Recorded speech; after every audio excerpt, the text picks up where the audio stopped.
Boa tarde a todos. Boa tarde. Sejam muito bem-vindos ao Grupo Espírita de Estudos Bezerra de Menezes. Que a paz de Jesus esteja em nossos corações.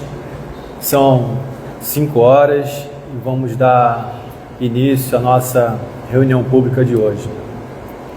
Alguém vindo à casa pela primeira vez? Seja bem-vindo, tá bom? E lembrando, para que vocês verifiquem se os celulares estão ou desligados ou no modo avião, para que não haja nenhuma interferência no decorrer da palestra, por favor, tá bom?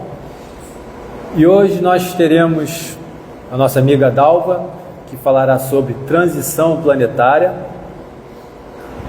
e o preparo de hoje é do livro Fonte Viva, pelo Espírito Emmanuel, por Francisco Cândido Xavier. O tema é fraternidade. Nisto, todos conhecerão que sois meus discípulos, se vos amardes uns aos outros. Jesus, João, capítulo 13, versículo 35.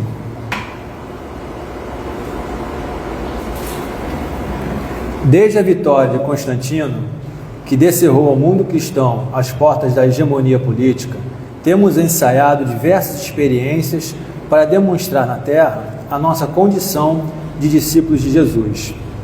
Organizamos concílios célebres, formulando atrevidas conclusões acerca da natureza de Deus e da alma, do universo e da vida. Incentivamos guerras arrasadoras que implantaram a miséria e o terror naqueles que não podiam crer pelo diapasão da nossa fé. Disputamos o sepulcro do Divino Mestre, brandindo a espada mortífera e ateando o fogo devorador. Criamos comendas e cargos religiosos, distribuindo veneno e manejando o punhal. Acendemos fogueiras e erigimos cadafalsos, inventamos suplícios e construímos prisões para quantos discordassem dos nossos pontos de vista. Estimulamos insurreições que operaram o embate de irmãos contra irmãos, em nome do Senhor, que testemunhou na cruz o devotamento à humanidade inteira. Edificamos palácios e basílicas, famosos pela suntuosidade e beleza, pretendendo reverenciar-lhe a memória, esquecidos de que ele, em verdade, não possuía uma pedra onde repousar a cabeça. E ainda hoje alimentamos a separação e a discórdia, erguendo trincheiras de incompreensão e animosidade, uns contra os outros, nos variados setores da interpretação. Entretanto, a palavra do Cristo é insofismável.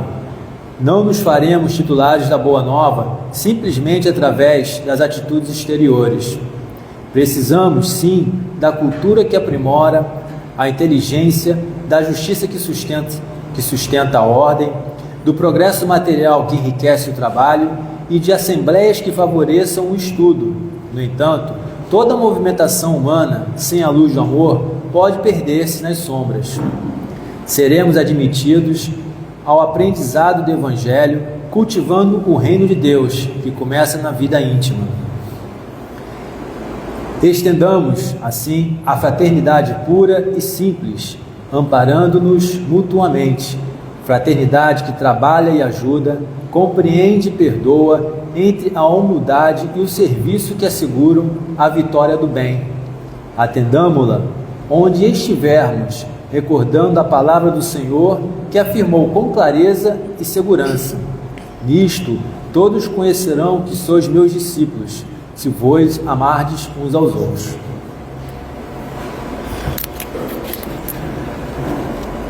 Então, irmãos, depois desse preparo, depois dessa harmonização, vamos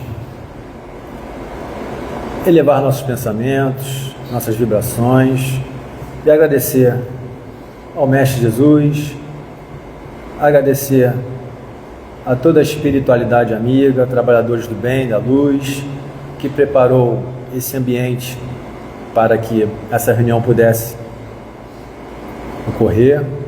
agradecer pela oportunidade de estarmos aqui, reunidos, nesse ambiente acolhedor, de trabalho, de tratamento, de estudo, de reflexão, que possamos absorver o máximo essas informações que serão passadas, esse estudo, para refletirmos no nosso dia a dia, sempre objetivando a nossa melhora, o nosso aperfeiçoamento, o nosso crescimento nessa jornada que estamos por aqui. Que a espiritualidade também possa amparar e intuir a Dalva com o estudo que ela preparou para todos nós. Que Jesus nos abençoe hoje e sempre, que assim seja, graças a Deus.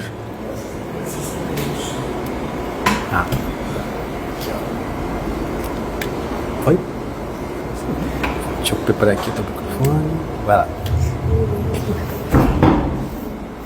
Olá, boa tarde. Saiu alto, né?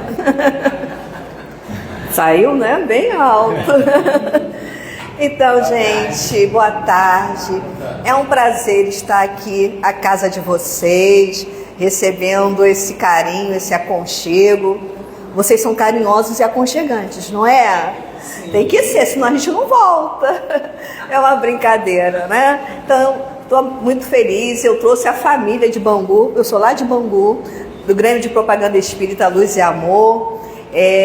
Amigos de longa data do Walter Pina. Ele ficou com a gente lá um tempo naquela área. E ele que nos apresentou vocês. E a gente está aqui, acho que pela terceira ou quarta vez, né? Então, muito obrigada pela acolhida novamente. Nós temos hoje uma proposta que é pensarmos juntos sobre transição planetária. Por que é pensar juntos? A tarefa minha é trazer o que a doutrina nos ensina, nos orienta.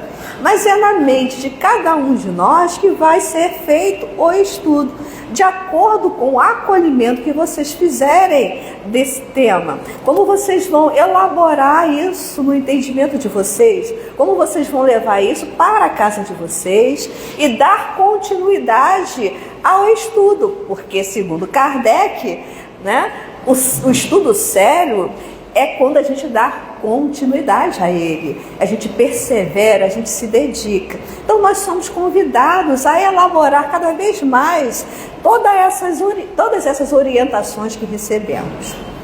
Bom, gente, para falar de transição planetária, seria interessante, eu vou estimulá-los, se vocês me permitem, que vocês imaginem que vocês têm aí uma lupa bem grande, e vocês são observadores. E vocês, com essa lupa, com esse estado de observador, como se um cientista interessado em pesquisar, vocês vão olhar a humanidade no planeta. E olhando para a humanidade do planeta hoje, com essa lupa, com esta observação, que vocês respondam para cada um de vocês a seguinte questão: a nossa sociedade, a nossa humanidade, melhor dizendo, está saudável? Então, quando nós lançamos esse olhar e essa questão, possivelmente vamos observar uma série de problemas, de conflitos, de dificuldades, de desafios. E podemos chegar a esta conclusão: sim, esta humanidade está mais adoecida. Mesmo tendo dado saltos, né, gigantescos, a gente avançou tecnologicamente, cientificamente, quantos avanços, mas está faltando alguma coisa, porque não estamos melhores, não estamos mais felizes, não estamos com uma satisfação da alma. Querem ver? Vamos aqui e brincar um pouquinho, só um pouquinho. Eu já sou uma senhora, embora não apareça, tá? de 61 anos. Parece? Não, né? Uma menina. Uma menina de 61 anos. Bom, quando eu era jovem, havia uma coisa chamada orelhão. Quem aqui já conheceu um orelhão? Ih, gente, tem mais pessoas aí jovens igual eu, olha. Bom, esse tal orelhão, a gente enfrentava, para quem não sabe, né? Era alguma coisa que ficava geralmente nas esquinas e tinha um suporte mais ou menos assim, e algo que eu nem sei descrever como era aquilo. Parece um formato de um caju com uma reentrância, né? Dentro disso tinha um telefone público. E ele era comelão. Ele comia o quê? Fichas. Às vezes a gente colocava uma ficha lá e se perdia a ficha, a gente não conseguia fazer a ligação. E tinha filas. Então, se você demorasse, alguém já de trás falava: senhora, você vai demorar muito? Era um problema. Não é isso? Então, gente, quando eu era jovenzinha, devia ter assim em torno de 15, 20 anos mais ou menos. Depois disso apareceu alguma coisa chamada aparelho celular, depois de um bom tempo, que era um aparelho bem grandinho, que se dobrava e ainda tinha uma antena. A função dele era fazer ligações, não é isso? E hoje em dia, o que nós temos na nossa mão? Né? Alguma coisa pequena que também, por acaso, faz ligação, por acaso, né? Mas é um microcomputador, tem aqui, ó, filma, fotografa, né? Manda mensagem, a gente pode colocar lá, né, um banco, a gente precisa nem ir na agência, a gente resolve tudo por ali, não é isso? Então, quantas coisas cabem num aparelhinho desse? Em menos de 50 anos, tudo avançou. Ele escreve, né? Olha, eu não vou nem aqui ficar falando, só vou levar horas, tudo que tem desse aparelho. E olha que eu não consigo usar tudo não, só a minha filha lá de 14 anos, com certeza usa muito bem, mas eu ainda tenho coisas que eu tenho que pedir ajuda, porque eu não sei fazer. Então eu nem sei explorar todo esse equipamento. Então, gente, olha o salto tecnológico. Mas tanta ansiedade, tanta depressão hoje, não? Ainda continuamos em guerras, em tantos conflitos. As famílias não apresentam ser mais saudáveis quanto antes, tantas discórdias. Então a gente tem muitos desafios. Então é isso que a gente está querendo aqui levantar. Nós estamos no que a espiritualidade chama momentos de transição. Não é o primeiro momento que o nosso planeta passa por transição. Já há bilhões de anos há transições. Transições materiais. Quando a gente vai pegar, por exemplo, esse livro que vamos basear o nosso estudo nele, a Gênese, né? Então, aqui, Kardec faz uma pesquisa e vai descrever as diversas transformações que o planeta material passa. Desde que era uma bola incandescente até esse momento em que pôde oferecer as condições para que o homem pudesse vir habitá-lo. Então, a Gênese, embora tenha este nome, eu posso chamá-lo de a Bíblia Espírita. Que Kardec me desculpe se eu estiver errada. Por quê? Porque aqui também Kardec parte do princípio da criação e também vai até, sabe aonde? Apocalipse. Tudo neste livro. Aí vocês vão dizer, ué, nesse livro tem a Bíblia toda? Tem. Sendo que não a Bíblia como a gente conhece, com todas aquelas descrições históricas, mas aqueles aspectos que são relevantes a doutrina esclarecer. Então ela começa lá na criação de Gênesis de Moisés e vai concluir, né, com Apocalipse de João Evangelista, sendo que Kardec trazendo a luz da doutrina espírita.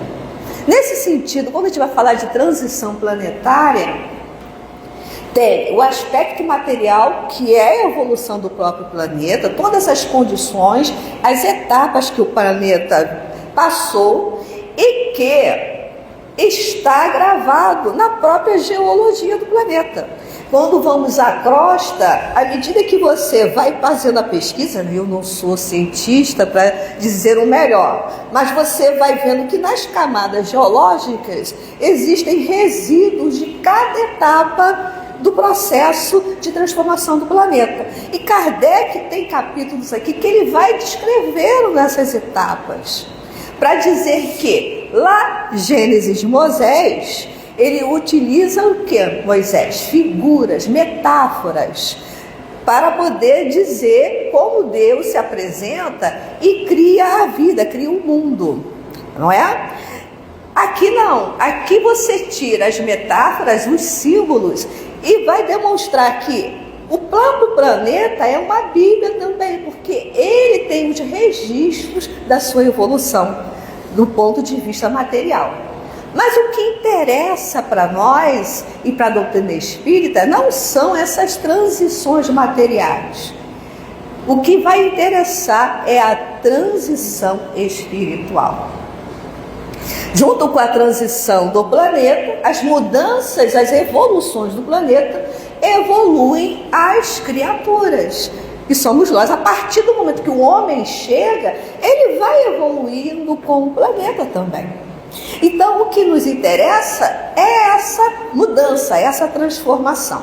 Então, a proposta da doutrina é dar instrumentos para que a gente aprenda a passar pelos processos de transformação, e depois nós vamos ver que não são simples, com um mínimo de equilíbrio, em paz, com recursos para suportar os desafios que essas mudanças vão nos propor. Então, esse é o papel da doutrina espírita, desta obra em especial, a Gênese, que eu recomendo que a gente estude em profundidade. Mas para que a gente avance mais ainda nessa proposta, nós vamos ter que falar de dois aspectos que são essenciais antes. Um é sobre Deus e o outro é sobre lei. A doutrina espírita, ela vem amadurecer a visão religiosa. Ela é um grande colaborador para a maturação das ideias religiosas. Por qual motivo? A visão de Deus altera-se consideravelmente. Deus agora, a partir da doutrina, não é aquele senhor envelhecido, com a barba grande, sentado no trono, um senhor dos exércitos, e que de lá, da onde ele está do seu poder, ele nos observa atentamente, ele já colocou as suas leis, e agora nos observa se nós estamos obedientes a essas leis, se estamos alinhados às leis que ele colocou, e aí ele vai fazer o julgamento. Se você se alinhou às suas leis, você vai ter o mérito. O seu mérito é ganhar o céu, é ganhar, é conquistar o paraíso. Mas se você se desalinhou, se você descumpriu a lei, você vai ter a sua punição, que seria o inferno, ok? E aí eu vou ter que levantar aqui uma crítica sobre Deus. Aí vocês estão até assustados, mas que ousadia, não é isso? Dentro desta visão, eu posso dizer que as senhoras que eu encontrava às quartas-feiras, lá no ponto de ônibus de Vila Kennedy, que era o dia das visitações aos presídios de Bangu, mães, esposas, companheiras, namoradas, pegando 2, 3 conduções, então cheias de bolsas, carregadíssimas de mantimento, às vezes empurrando crianças para visitar aqueles que elas amavam no presídio. Então eu posso dizer que aquelas mulheres parece que amavam mais do que Deus. Que se Deus pune para o inferno eterno, essas mulheres, mães e companheiras, estavam amando aquelas pessoas do jeito delas, evidentemente, independente do erro que eles tinham cometido. Olha só, não é isso? Então não é uma ideia absurda? É ou não é? Então a gente tem que ampliar essa visão de Deus, não é isso? E sabe como Kardec traz essa visão? Aqui mesmo, em A Gênese. E eu vou ter que fazer a leitura para que eu não possa alterá-la em espécie alguma. Para depois não dizer que foi a Dalva que falou, mas é Kardec que está dizendo, ok? E às vezes a gente não tem noção. Eu considero que as casas espíritas precisavam se dedicar muito à divulgação, às orientações e os ensinos sobre Deus, como está aqui apresentado por Kardec. Porque nós ainda temos muito incutido dentro de nós, no nosso psiquismo, essa visão de Deus com formato humano, com sentimentos humanos, com características humanas, que mesmo lá em Moisés, que tem a grandeza de trazer um Deus único, que era diferente das outras orientações, inclusive gregos e romanos, que tinham um panteísmo, né? Tantos deuses, e todos eram seres, né? Mulheres e homens com características. Então nós emprestamos nossas características a esses seres. E como traz a ideia de Deus único, ainda continuamos emprestando características humanas para esse Deus. E aí, olha só como altera significativamente a visão que Kardec traz. Ele diz assim, isso é no capítulo 2, no item 24. Seja ou não assim no que concerne ao pensamento de Deus. Isto é, quer o pensamento de Deus atue diretamente, quer por intermédio de um fluido, para facilitarmos a compreensão à nossa inteligência, figuremo-lo sob a forma concreta de um fluido inteligente que enche o universo infinito e penetra todas as partes da criação. A natureza é inteira mergulhada no fluido divino.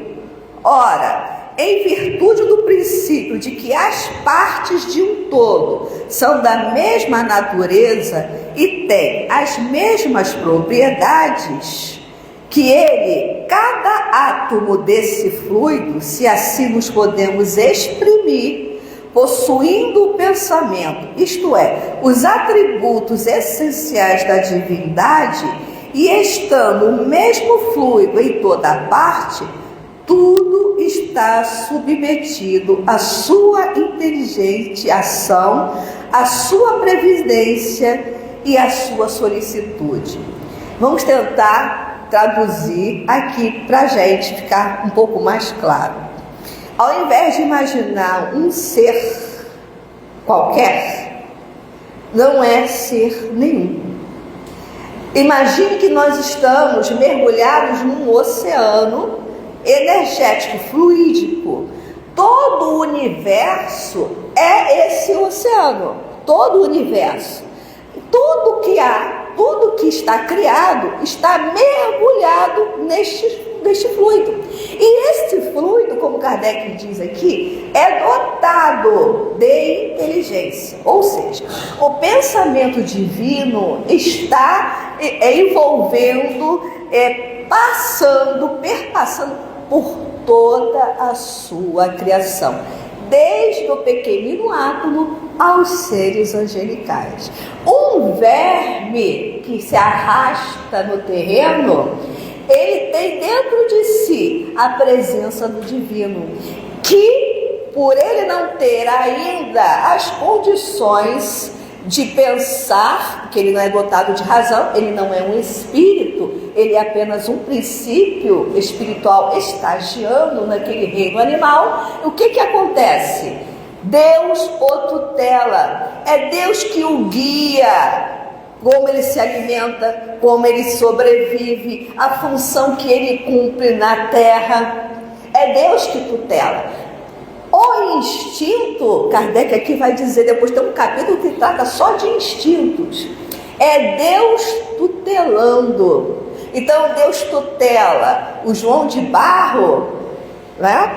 Ele age através do João de Barro para que ele construa aquela casa de barro com aquela abertura voltada para onde precisa ser voltada.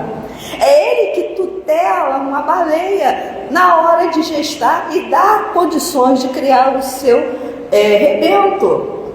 É ele que está fazendo com que a minha respiração, o meu coração esteja acontecendo aqui agora, para que eu fique usando a mente. Então ele nos tutela nas mínimas coisas. Então onde Deus está? Quando a gente vai orar, a gente ora para o alto. Por isso que Jesus, com aquela mulher, né, lá naquele poço, a samaritana, e que levantava a questão de onde orar melhor, uns consideravam que era nas sinagogas, outros que seriam nas montanhas. E aonde Jesus diz que a gente deve orar? Qual é o santuário? O íntimo de nós mesmos. Então, se Deus está tutelando a tudo e sabe no mínimo do seu pensamento, você que não tem consciência, mas a consciência de Deus está ali. Ele está em nós, entre nós, no meio de nós, em tudo, em todo átomo, Deus está presente, ok? E aí a gente tem aquele sentimento, né? Nossa, eu estou tão desamparado, estou tão sozinho no mundo, não é isso? A gente não tem esses sentimentos assim, de que às vezes acontecem coisas na nossa vida. Nossa, eu estou tão desamparado e Deus está aqui. A questão é que nós não somos maduros o suficiente, não temos a consciência desperta para reconhecer e sentir e fazer a conexão genuína com Deus. E as suas leis já estão estabelecidas, mas elas não estão lá paradas e agora fica ao sabor das circunstâncias, não. Deus lança as suas leis, mas Ele gerencia. Nós temos o livre-arbítrio, podemos escolher A, B, C ou D, podemos, mas as nossas escolhas só não podem interferir, não conseguem interferir nas leis estabelecidas. Lá ele é totalitário, a nossa ação é relativa. E como a gente se educa? Pelas consequências. Todas as ações trazem consequências e as consequências são educativas. Então, gente, nós estamos na classificação do planeta de provas e expiações. Todo mundo sabe disso? Sabe, né? Mas é difícil, às vezes, a gente entender a diferença entre prova e expiação. E eu sou um tanto ousada. Eu em casa fico lá com a minha mente, né, às vezes voando muito longe. E eu fiquei tentando entender essa diferença. Então veio para mim uma certa ideia. Não sei se vai colaborar com vocês, mas eu vou trazer aqui se vocês me dão essa permissão, né? Imagine que me foi dada por ele uma tarefa. Você vai ganhar um copo com água. A sua tarefa você vai levar esse copo com água até o portão da frente. Mas eu não conheço a casa direito. Então eu conto com a orientação dele. Olha só, você vai ter que seguir aqui esta linha, depois você vai virar à sua direita, mas eu recomendo que você caminhe devagar, para que você não corra risco de tropeçar, porque se você tropeçar, você vai cair, o copo também vai quebrar, vai estilhaçar, você pode se machucar mais ainda, e o líquido você não vai recuperar, ok? Então ele me dá a orientação. Se eu estiver atenta e for prudente, eu vou fazer o que ele recomenda, mesmo não sabendo exatamente o que desafios eu tenho pela estrada, mas eu ouvi a recomendação, então eu vou com cautela, eu vou com cuidado, até porque eu reconheço que essa é uma tarefa importante e que eu tenho que dar conta dessa tarefa, ok? Isso é prova, ok? É prova. O que é expiação? Quem está na expiação não é a pessoa madura. Essa fase que a gente vive de provas e expiações, espiritualmente a gente não é mais criança. Já passamos da fase do primitivo.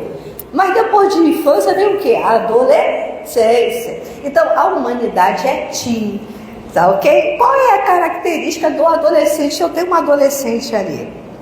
Olha, não coma banana porque faz mal.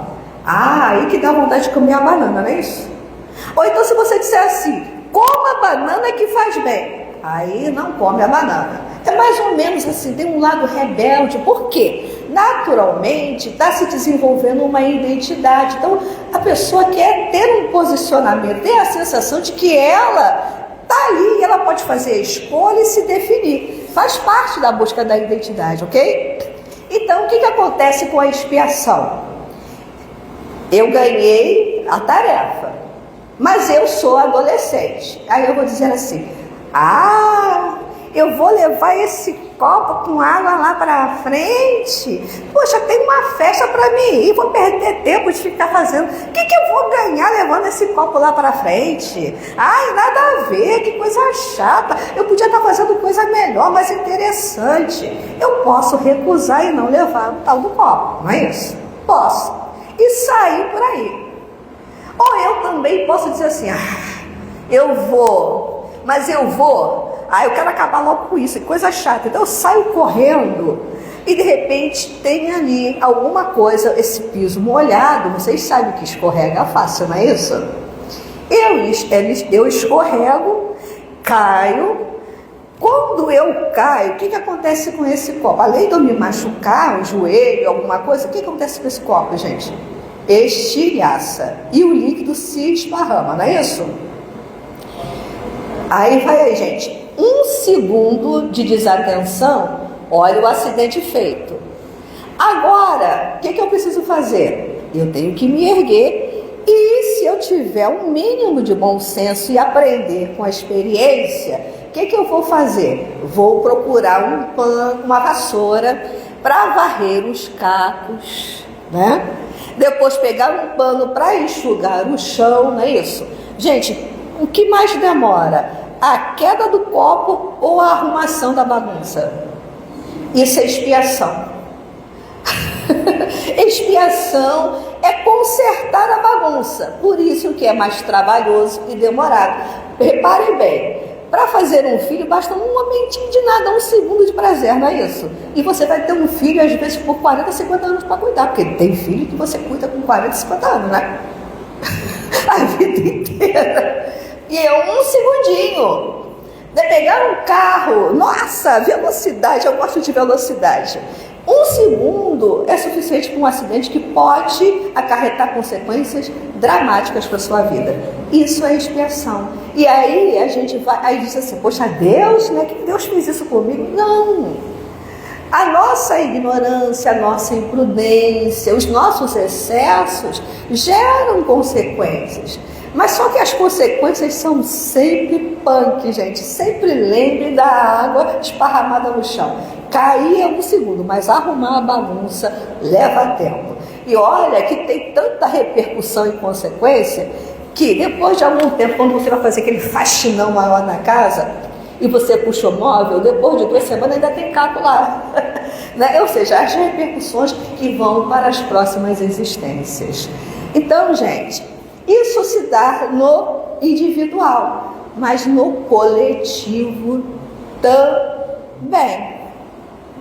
Nós estamos aí com as situações no planeta que nós gestamos. E para dar conta, reparar isso, vai levar um tempo. O que é a regeneração? é arrumar a bagunça que a gente fez. A regeneração não será um paraíso. Agora sim, né? Nós tivemos tantos problemas, tivemos guerra, tanta violência, tanta doença. Então agora a gente vai entrar naquela fase de, nossa, mar de almirante, daquela coisa tranquila, sem vento, sem turbulência, uma coisa maravilhosa. Tira o cavalo da chuva. Não será assim. Então, como chegam, aí vem a questão da transição planetária, esses momentos, e lá, aqui, né, melhor dizendo, na Gênesis vai ter um capítulo que é o capítulo 18. Para vocês que são estudiosos e interessados, vocês vão no capítulo 18, que fala sobre o quê? Sinais dos tempos. Lembra que eu disse que essa Gênesis trabalha, né, o Apocalipse de João com outros termos? Sinais dos tempos. Quem já não ouviu isso? Sinais dos tempos. Fim dos tempos. O mundo vai acabar. Não é, Rui? De 2000 não passará, diziam os parentes deles, que são de uma determinada origem religiosa. De 2000 não passará. E nós já estamos em 2025, né? Já passamos. Não é isso? Tinha gente que teve situações, teve gente que vendeu imóveis, um monte de coisa, porque acreditava que o mundo ia acabar. Então, se tem uma ideia, até porque em Apocalipse João apresenta imagens assim aterradoras, né? Então, a besta que aparece, fogo que cai do céu, é uma coisa horrorosa. Então, se imagina o quê? Que o mundo vai acabar, o mundo material. Vai vir na terceira guerra, a bomba atômica vai explodir e acabou-se o planeta. É assim que a gente pensa, os tempos são chegados, né? E como tem muita turbulência, a gente pegou a luneta e viu tanto problema, tá vendo? Os sinais dos tempos, quando o filho fizer isso com o pai, quando a sociedade tiver tal coisa, quando tiver os costumes assim, assado, aí está indicando, é a hora que Jesus vai voltar. Antes que o mundo acabe, Jesus chega e vai fazer a escolha, separar os bodes das ovelhas, não é isso? Nossa, Jesus, ela chama a gente de bode e de ovelha. Então, se a gente for no pé da letra, a gente começa a achar umas coisas meio esquisitas, né? Mas o que são bodes e ovelhas, senão a parte animal, material, que ainda estamos tão identificados, né? Então, é ajudar a nos afastar da animalidade para desenvolver mais o quê? A espiritualidade. Então, essa transição, Kardec vai falar para a gente nesse capítulo, não é o planeta fazendo mudança, ele já faz mudanças, independente da gente querer ou não, ele faz. E nós agora estamos aqui colaborando com as mudanças não muito boas no planeta, né? Então, a gente está aí interferindo de um modo muito ruim. E vai ter consequências, com certeza. Mas a mudança que está se falando é a mudança moral. Então, quando se desgasta determinados valores, as instituições, os modos de viver já não dão mais conta. Então, nós estamos vivendo um mundo bem desenvolvido do ponto tecnológico material, mas nós estamos ainda vivendo o quê? Angústias, dores, ansiedades. Nós não estamos mais felizes, não estamos melhor se relacionando, porque essas coisas não são suficientes para a alma. Há necessidades da alma. Quando você conquista muitas coisas materiais, você às vezes se dá conta de um vazio interior. E aí você já conquistou tudo. Poder, riqueza, né? Saúde, tudo que você queria, tudo que você sonhou. E mesmo assim, você se dá conta que você não está mais feliz. Nós vivemos uma crise íntima, uma crise espiritual. Nós temos fome, nós temos sede. A prova é que nós todos estamos aqui. Às vezes a gente nem tem consciência de qual é a nossa fome, qual é a nossa sede. Então, essa transição, precisamos primeiro fazê-la em nós mesmos. E aonde a gente pode buscar um exemplo de transição? Saulo para Paulo de Tarso. Nós precisamos atravessar aquela via que vai para uma cidade. E que via é essa? Oi? A estrada de Damasco. O que é a estrada de Damasco? É um processo consciencial. Quando Jesus chega, representa a luz que vai clarear consciências. Quando a consciência se desperta, a gente cai do cavalo. Cai do cavalo? Eu já caí do cavalo. Você já caiu do cavalo? Não é do animal em si, mas é a consciência que diz assim: nossa, como eu me equivoquei. Nossa, eu acreditava tanto naquilo. Gente, é um encontro com a nossa desilusão. É a queda do cavalo. E é assim que Saulo se encontrava. Ele tinha beleza, ele era marombado para a época, considerado um homem bonito, viril, vigoroso, veio de família nobre, possuidora de posses, teve a melhor educação possível e tinha um futuro desenhado assim brilhante. E ele era ligado àquela religião, né, dos hebreus, do judaísmo, com uma gana, com uma garra. Ele acreditava ao ponto de ele achar que um certo Jesus já tinha até morrido na cruz, era uma pedra no sapato, porque tinha seguidores e estavam trazendo perigo, olha só, deturpando a fé. Então ele, em nome, né, dessa identificação, ele que é uma pessoa que quer lutar pelo Deus que ele acredita, ele perseguiu cristãos, inclusive, né, Estevão, que em nenhum momento lhe lançou um olhar de mágoa, de revolta.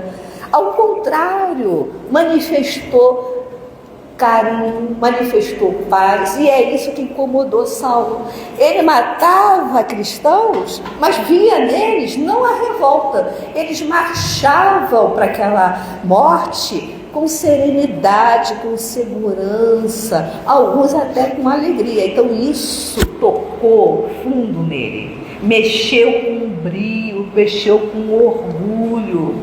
Então, quando ele vai pela estrada de Damasco buscar Ananias para persegui-lo e matá-lo também, ele tem esse encontro com Jesus, que é a consciência que vem depois que a gente entra no drama do conflito.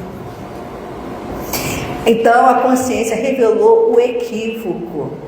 Ele estava perseguindo a verdade, ele estava perseguindo a luz, e fica cego. O que é essa cegueira? Nós precisamos ficar cegos para a nossa materialidade absoluta, nossas viciações, para abrir os olhos espirituais. Essa é a transição de Saulo. E ele não chega a ser Paulo de uma hora para outra. A conversão é feita por um trabalho. Ele passa 3 anos no deserto, fazendo o quê? Uma consulta, um mergulho no íntimo dele. Então, a gente quer que o planeta melhore, temos que passar pelo nosso deserto pessoal, que é se recolher, entrar em contato com a intimidade e ali reconhecer o que há em mim que me impede de ver e de viver conforme a luz. O que me afasta de Deus, o que em mim atrapalha. Deus está em mim, por que eu não sinto? Se Ele dirige o meu estômago para que faça a digestão, eu não tenho que estar me preocupando com isso, por que meu estômago dá problema? Se é Deus que está lá trabalhando. Porque eu estou bloqueando a ação de Deus com os meus excessos. Sou eu que bloqueio, sou eu que impede o fluir natural do divino por mim. Sou eu, pela minha ignorância, pela minha cegueira. Então, por isso, às vezes, a gente precisa cair do cavalo. Então, a transição ele é marcado por esse momento de crise, que vai nos revelar onde anda a nossa verdade. Vai revelar a nossa cegueira real e vai nos despertar, como se fôssemos quem? Mais um personagem evangélico, Lázaro morto. Lázaro está aonde? Em uma caverna, uma pedra tampando a sua porta. Lázaro, Jesus diz, não está morto, ele dorme. E quando Jesus chega, já depois de 4 dias, eu acho que 4 ou 3, não me lembro muito bem, em que o corpo estava lá e já estava tendo um mau cheiro, ele diz o seguinte: desperta, levanta e anda. Quem é Lázaro? A alma. Quem são as pedras e a caverna? É essa materialidade, é esse egoísmo que faz com que cale a nossa alma e que a nossa alma pareça que está morta.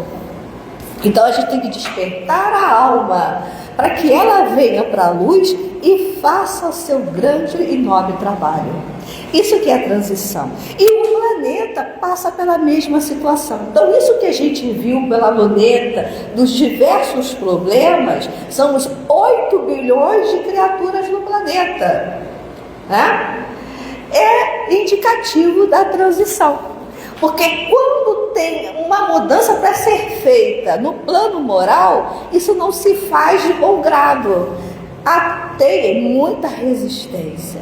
Querem ver? Por que o aluno mais inteligente aqui, deve ter professores, eu pelo menos já estou vendo uma ali, que eu conheço, quando um aluno é inteligente, é dedicado e tira boas notas, ele é chamado de quê na escola? CDF, aí você denunciou a sua idade, né?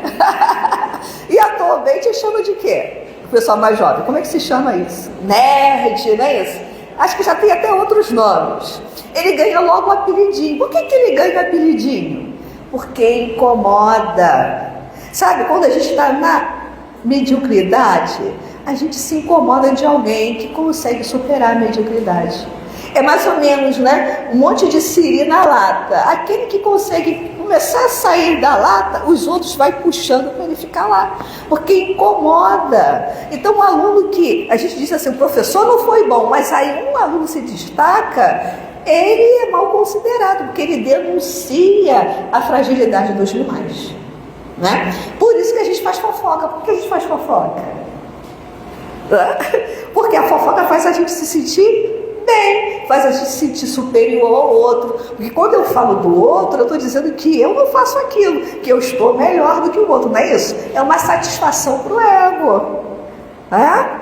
Então, quando tem uma mudança, quando a vida começa a pedir de nós uma mudança de valores, tem resistência. O que está acontecendo no nosso mundo ultimamente?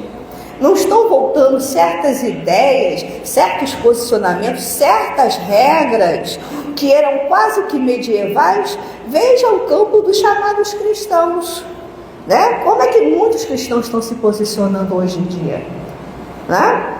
Com mais preconceitos, com perseguição àqueles que não acreditam como eles. E nós espíritas temos que estar atentos a isso. Quando a gente diz que somos espíritas, somos cristãos, quais os verdadeiros valores que nós estamos empunhando a bandeira? Ok? Porque a gente às vezes está escorregando aí em muitas coisas. Então, aquele que é cristão, ele tem a tolerância, a compaixão, a compreensão, especialmente para aqueles que são diferentes. Imagine, né? Eu considero a doutrina espírita a melhor religião para mim, mas ela não posso dizer que ela é a melhor religião para o mundo, porque cada um tem o seu caminho. O meu pai era evangélico, graças a Deus, pelo evangélico, ele superou situações muito complicadas. E foi muito verdadeiro, muito honesto, muito dedicado, admirável enquanto ele estava evangélico. Mas alguns dos seus parceiros, quando visitavam a nossa casa e sabia que eu era espírita, já vinha com uma recomendação. A senhora está no caminho errado, isso que a senhora está fazendo aí é extremamente errado e isso é demoníaco. Ok? Então a intolerância que, não estou dizendo todos, mas muitos possuem. E nós também, espíritas, se nós não tivermos cuidados, a gente pode também ter essas vertentes preconceituosas e nem se dar conta. Então, a transição exige um trabalho, uma mudança, o abandono de velhas tradições, de velhas condições, e às vezes a gente resiste. Mas resiste tanto e aí cria toda essa situação complexa que está vivendo o mundo, né? De muitas oposições, de muitas perseguições, uma série de aspectos que estão aí, que pareciam que estavam melhorando e parece que voltaram como se fosse a Idade Média. Então a gente tem que estar bastante atento. Então, quais são os sinais para que a gente perceba que nós estamos realmente na transição para a regeneração? Foi aquela que a nossa luneta, a nossa lupa viu de problemas? Segundo Kardec, não.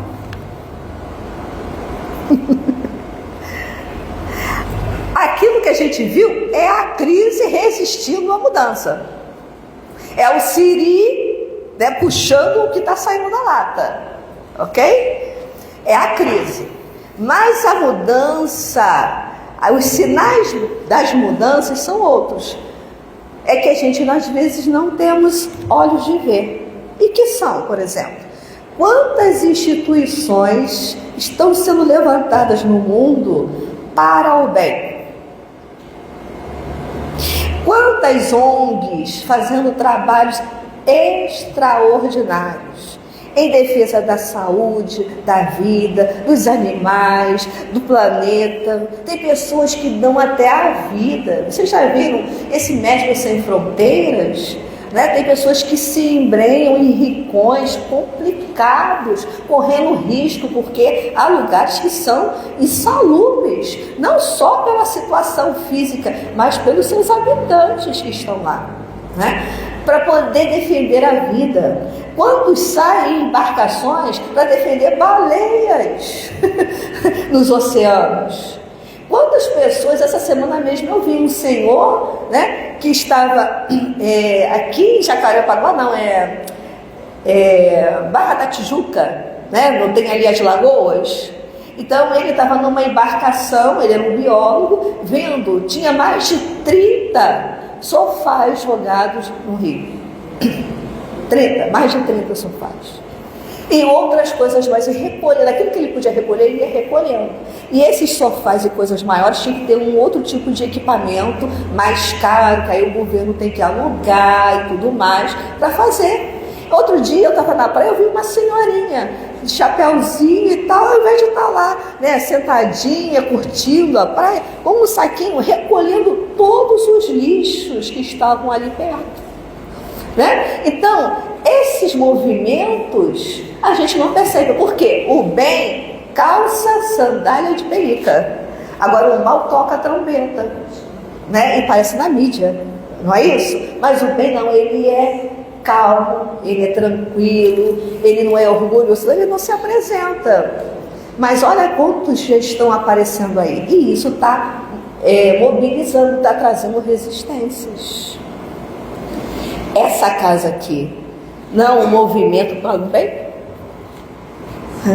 Isso que vocês estão fazendo aqui, quando vocês vibram, quando vocês oram, quando vocês participam da tarefa da casa, não é um movimento de ação no bem? Isso aí é alardeado? Não, porque o bem é o quê? Né? É humilde. Se ele não for humilde, já não é bem. Não é isso? Então nós temos muito, e sem contar a espiritualidade, né? A espiritualidade maior que trabalha em favor da humanidade. Isso a gente nem está vendo. Aqui mesmo, quantos não estão aqui nos assistindo, nos orientando, nos amparando? Esse é um movimento regenerativo. Ele já começou, mas está incomodando o status quo. que querem manter as mesmas questões, as mesmas viciações. Então, e causa resistência. Então, a gente tem isso. E a outra coisa, nunca se procurou tanto pela espiritualidade. A maioria das pessoas agora estão mais inclinadas a procurar mais a espiritualidade. Ou seja, o materialismo está perdendo. Ok? Isso tudo, gente, é para quê? Nós tínhamos muita coisa para falar, mas o tempo não nos favorece, né? Não nos favorece. Eu sou assim, eu demoro a começar, mas depois que eu começo, para parar, que aí vem muita coisa na cabeça, a gente quer usar muito de exemplo, e a gente se empolga, a gente gosta de falar, né? Então, aí fica o tempo, aí depois a gente fica brigando com o relógio.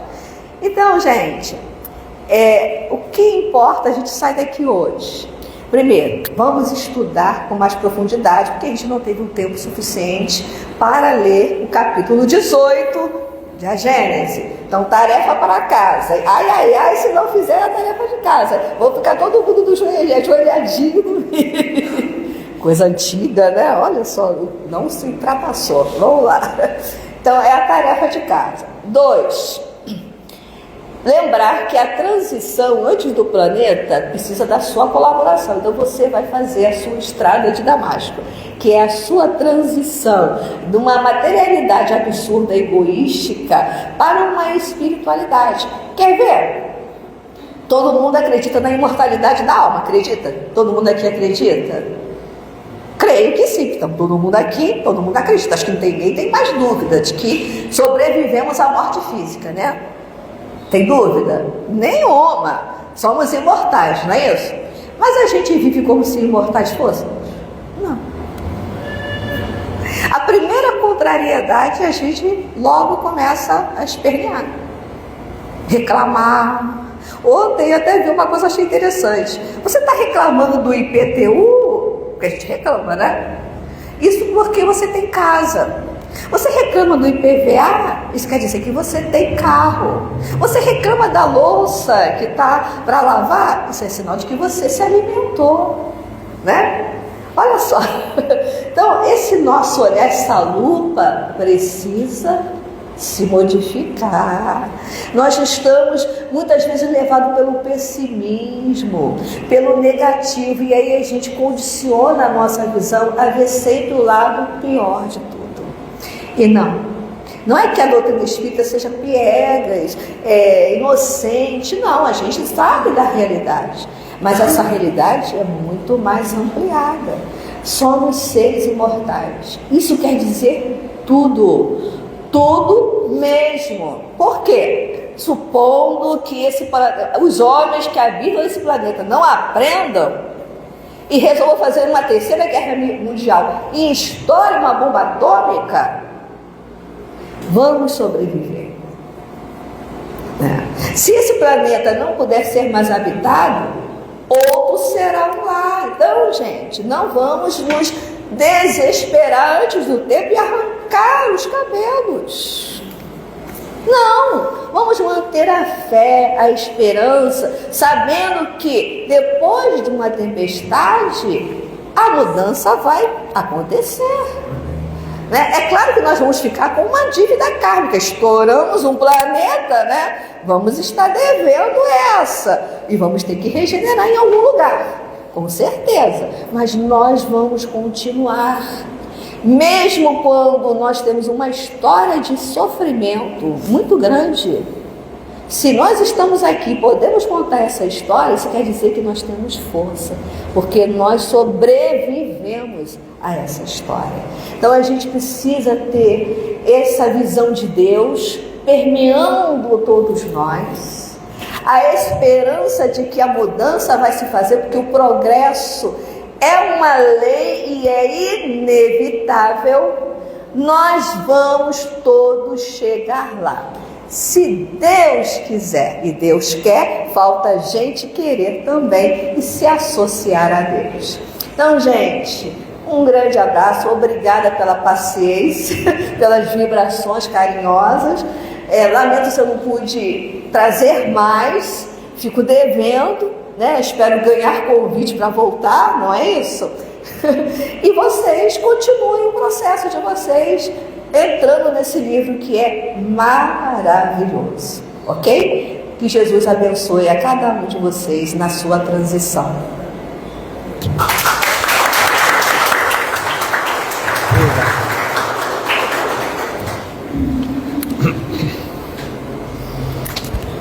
Vamos agradecer a Dalva, né, pelo seu estudo, pelas suas informações. E agora nós vamos passar para o momento do passe. Então peço por gentileza que permaneçam em seus lugares, em silêncio, em prece, concentrados, e que os passistas possam se posicionarem para darmos início aos trabalhos.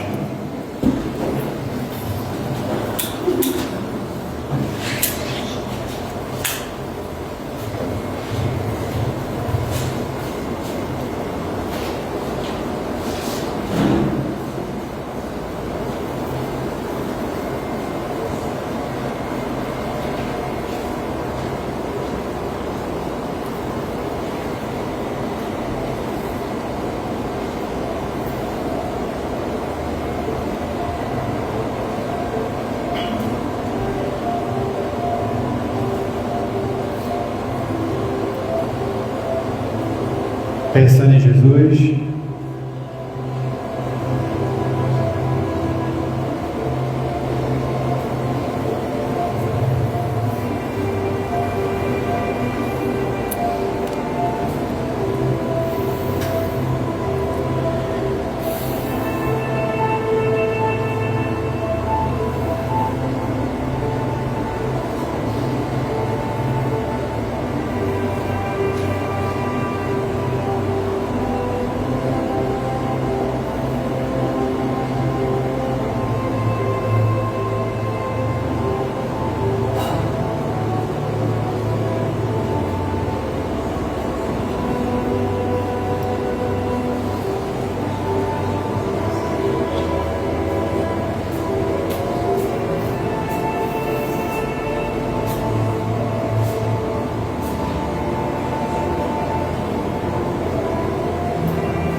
graças a Deus.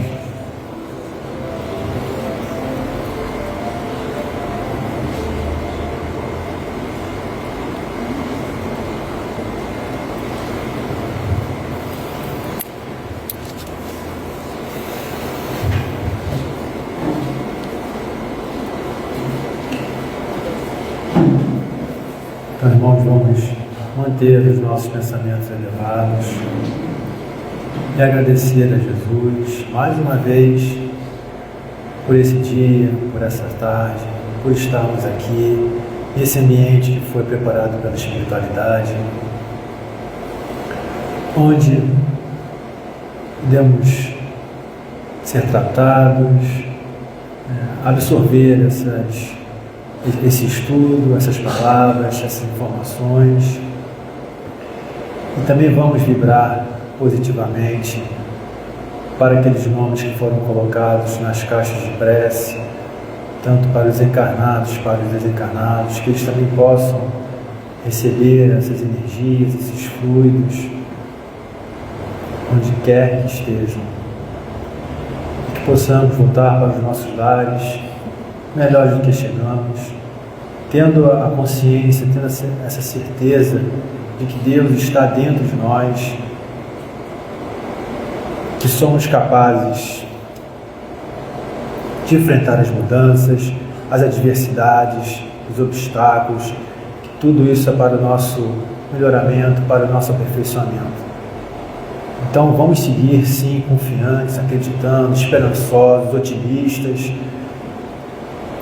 levando também a força, a fé e sempre receptivos às boas energias, aos bons fluidos, e que possamos levá-los também para aqueles que não puderam estar aqui conosco, nos nossos lares, e que possamos seguir o nosso dia a dia da melhor forma possível.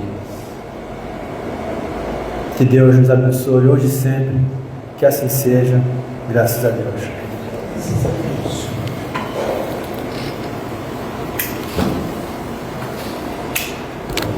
Agora vamos passar para o outro momento, que são os avisos e o sorteio do livro, que nós fazemos ao término das reuniões para divulgar a doutrina, para que todos possam também estudar um pouquinho.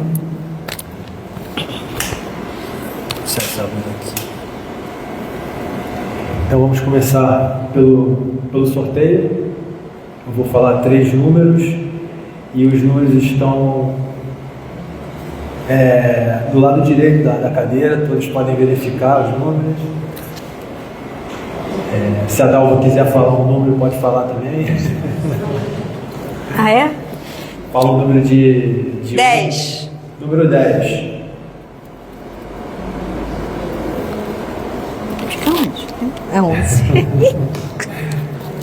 Mais um. Mais um? Vai falando, até sair de 3. Até qual número baixo? 20. 20? Opa! Saiu o primeiro. Pode depois pegar na livraria. Vamos lá, Dalva, continuando. 32. 32. Opa, mais uma. Saiu.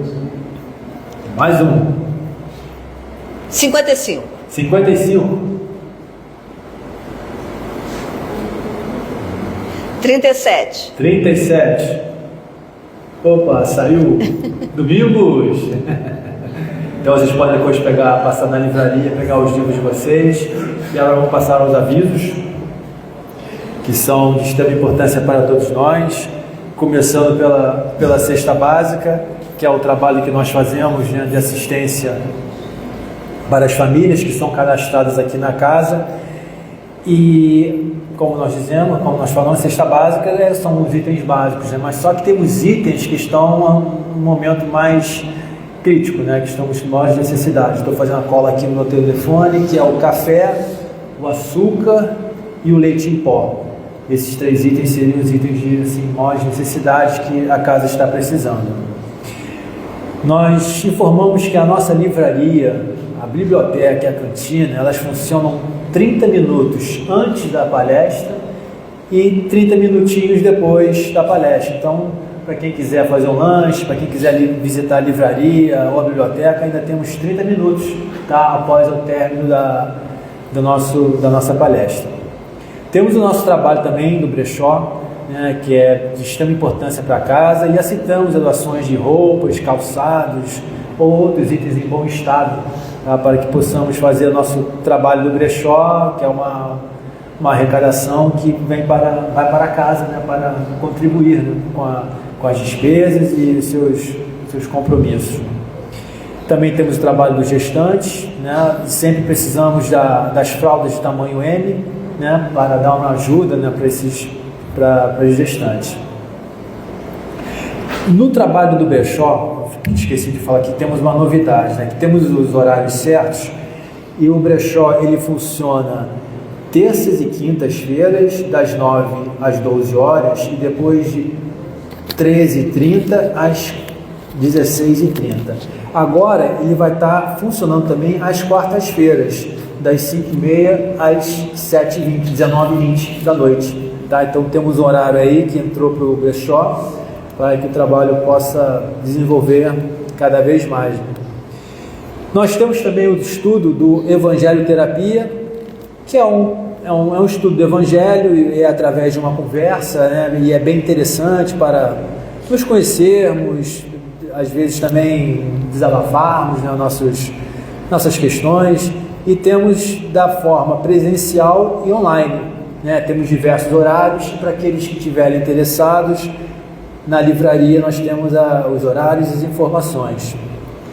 A casa também convida, né, a questão de contribuições, né, da questão financeira mesmo, para quem quiser se interessar para ser sócio contribuinte, ou para quem quiser também contribuir com outros valores, porque nós temos também nossas questões, nossas despesas financeiras, administrativas, e nós fazemos esse trabalho, esse pedido para quem puder.